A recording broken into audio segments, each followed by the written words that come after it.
The couch reeked of cigarette smoke, ash, and body odor. It was faded yellow like the wallpaper, its springs creaking loudly as I sat down. It smells like him, I thought to myself, surveying my late father's living room and its precarious stacks of old books and magazines. I couldn't help but sigh. It was going to take forever to clean this space up. A fat cockroach ventured out of the couch cushions and began to scuttle across my bare arm. I stood up feeling sick and saw several more of varying sizes abandoning the couch like a sinking ship. It's a good thing I brought rubber gloves, I thought to myself, flinging the large bug off my arm. And an N95. I was about to put those things on when the lights in the house went out all at once. It was suddenly pitch black inside the living room and silent. The humming background noise of electronics and home appliances continuously absent. I could only hear the thud of my heart in my ears, accompanied by nocturnal orchestras of crickets outside the window. Why had I chosen to come here at night to clean up? I mean, it was spooky enough as it was, just being inside this house. Especially after he had died last month, sitting right here. In his favorite recliner. Ghosts felt so much realer in the night when nobody else was around. As I thought about that, a chill ran down my spine, and the room seemed to grow colder. In the darkness, I pulled out my phone and turned on the flashlight function. The harsh white light cast the room in a bright glow, and I surveyed the crowded, messy space around me.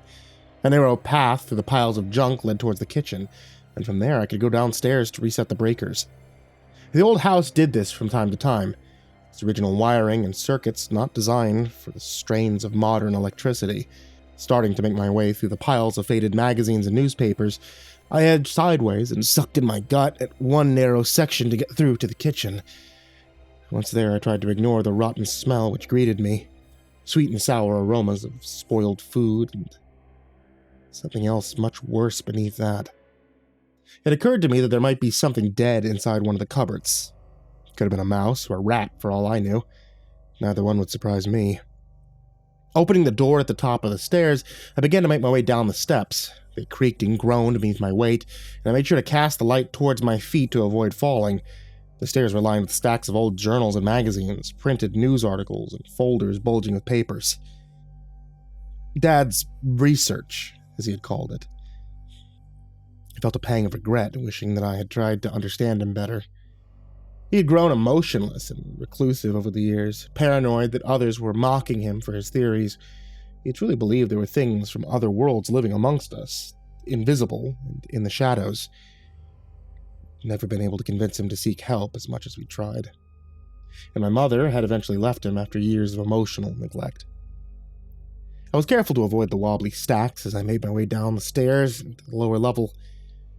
As I imagined, they would collapse like dominoes if I knocked something over. Precarious towers swayed and bent with my weight, pressing down on each step. I cringed, picturing one toppling over, causing a cascading effect that would somehow turn the whole house to rubble like a massive Rube Goldberg machine.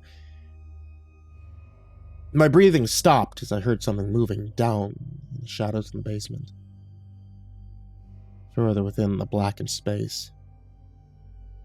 It sounded like it was coming from the direction of my dad's old office. Probably just mice, I told myself, stepping from the bottom stair onto the linoleum tiles of the basement. They crinkled and crunched beneath my feet, yellowed and brittled with ancient water damage. The sound in the distance stopped immediately, and my skin broke out in goose flesh as I began to tread hesitantly forward toward the source of it. The breaker box was in the furnace room. I could go to it and flip the switches, then go back upstairs to clean. There was no way I was going to investigate the sound coming out from ahead, and to the left, deeper in the basement. That was the kind of stupid thing they did in horror movies right before getting killed.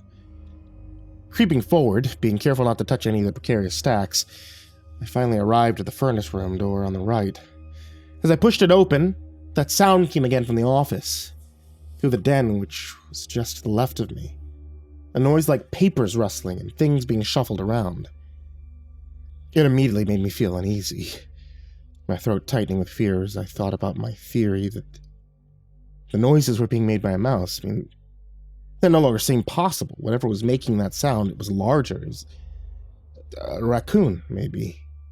Or a possum? No, definitely bigger than that. Rushing faster, I nearly ran into a stack of boxes, which was just around the corner inside the furnace room.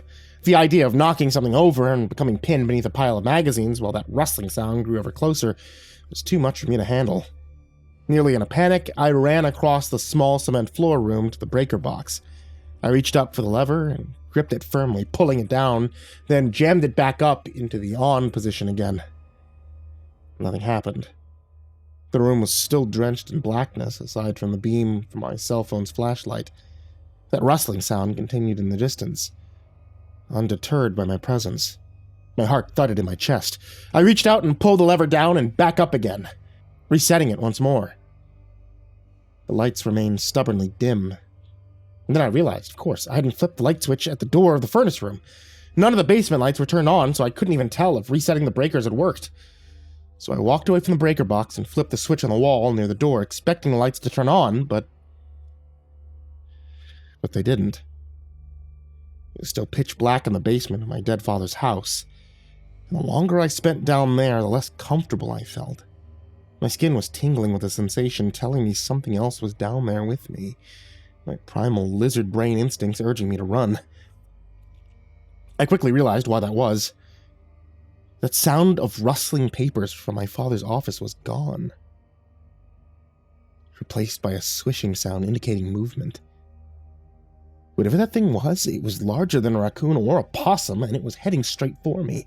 More afraid than I'd ever felt in my life, I stepped out of the room and I began to move through the stacks of papers which lined the basement floor to ceiling, wall to wall. I tried to walk, at first pretending the sound was a large lizard moving in the night, and it wasn't real.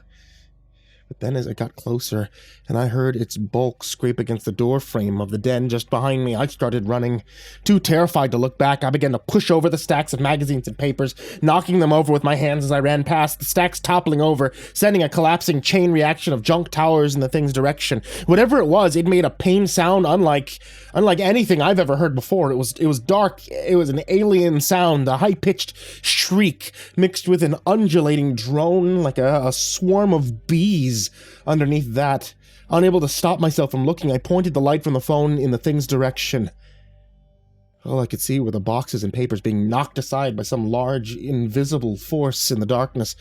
Whatever it was, I couldn't see it for some reason, but it could see me, and it was heading for me again, as indicated by the papers being knocked aside in its wake. Running as fast as I could up the stairs, I got to the top just as the thing began to bound up the steps from the bottom. I pushed over the stacks of boxes near me, sending another domino wave of junk toppling over, crashing into the bulk of the thing chasing me. It was already so close. In the short amount of time that it had taken me to push the piles of junk over, it had nearly reached the top of the stairs. Still, my plan worked. I heard the sound of it tumbling loudly down the steps. Panting and out of breath, I went through the door to the main level and slammed it shut behind me, just as the thing caught up again, its claws scraping and scratching against the wood. I pulled the deadbolt closed as it pounded with its weight against the threshold. The door rattled and shook in its frame. As I held it shut with all of my body weight, feeling it pound against my back, and hoping that whatever this thing was, it did not have claws which could pierce through the flimsy barrier that I'd made between us. After a while, the pounding stopped. The dark house was silent once again, and I thought that I heard the sound of it retreating down the stairs into the basement. But as I listened closely, I realized I could still hear the sound of its breathing. Raspy and quick. "What are you?" I asked through the door, and the sound abruptly ceased. For a long time, I just listened, waiting for it to go back into the basement again or just to breathe again so I knew where it was. I couldn't tell if it was behind the door or not, and after a while I began to almost wonder if I had imagined it all. Was there really an invisible creature living in the basement beneath my dad's house? The whole thing seemed impossible. Whatever had happened to the power, my attempts to reset the breaker had done nothing. It was still pitch black throughout the house. And my phone had plenty of battery, so it cast its light around the room from where I sat, with my back against the door. The stacks of books and magazines were still standing upright, unlike down in the basement where now in shambles. That was when I heard the sound of the thing descending the stairs, its footfalls noisy amidst the mess.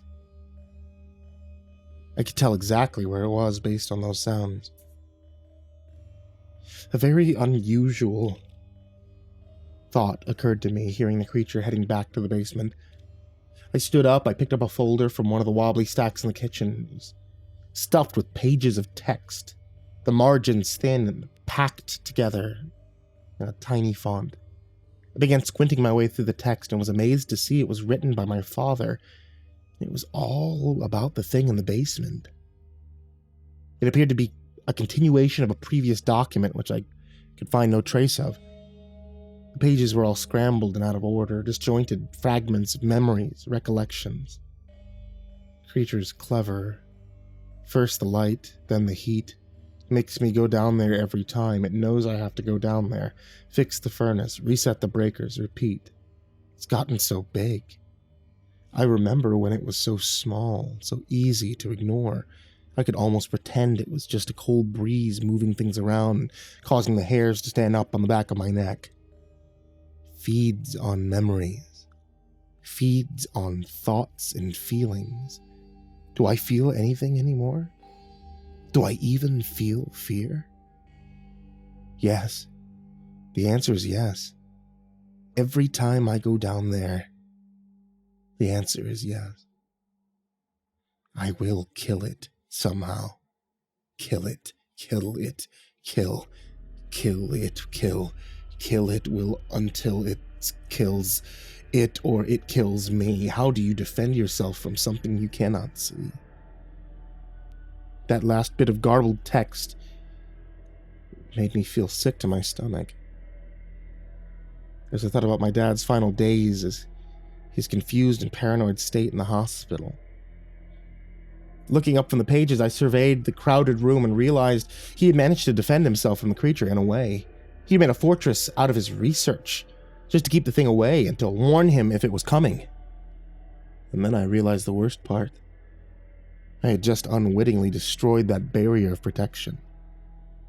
The temperature began to plummet in the room, and I realized I'd have to go back down there again. I mean, not that minute, but sooner or later I'd have to face the creature again, otherwise the house would remain cold, dark, and unlivable. I picked up another stack of papers and began to look through them in the glow of my cell phone light. There were more rambling pages, many of which made no sense whatsoever, the text written sideways or spiraling in crude print. But then I'd find one where my father had written coherently about the monster, describing exactly what he had learned. Another section caught my eye and I read it carefully, growing more and more terrified with each sentence. It's gotten through the locks again. I'll have to lure it downstairs with another bribe. Oh, I hate doing it, but it's the only way. The poor creatures, they don't deserve this, but they're pests. Still, I don't like it. But it's better than having that thing up here with me on the main level, creeping around, doing God knows what in the shadows. I don't trust it. The thing I've begun to call Samuel, although I don't know why. It started to learn how to mimic sounds. It's like a ventriloquist, casting its voice across the room, making you think it's leaving when really it's still sitting just next to you. What am I going to do? How am I going to get rid of this thing before it takes everything from me? I've already lost my family. What will I lose next? I looked up from the page written by my father to see the basement door was now hanging wide open, revealing the darkness leading downward. The sound of footsteps could be heard coming towards me again as the tower of papers began to topple, this time towards me. The stack of books and magazines, papers and folders, stuffed with documents, they all began to tip over, landing on me, pinning me to the floor. A moment later, I could smell the creature's rank odor as its invisible face floated above me, examining me. I shook with fear, feeling its gaze on me, feeling it taking something undefinable from me, like I was losing a part of myself, the very thing which made me, me. It's in the room with me now, sniffing through the cupboards and the pantries for more dead rat carcasses, while I remain pinned to the floor beneath 1,000 pounds of junk mail and rambling missives. I'm reading through the pages around me frantically, trying to find something, anything that will help. I'm clueless as to what I should do right now. It feels like I should know, but I've somehow forgotten some critical things. Memories that were very important, which the monster's designed to feast upon. Who do I call if I need help? Why can't I remember anymore? Creatures come back to feed again, sniffing at my face in the darkness, pondering what it will take next. It feeds on all sorts of things. And it is always hungry.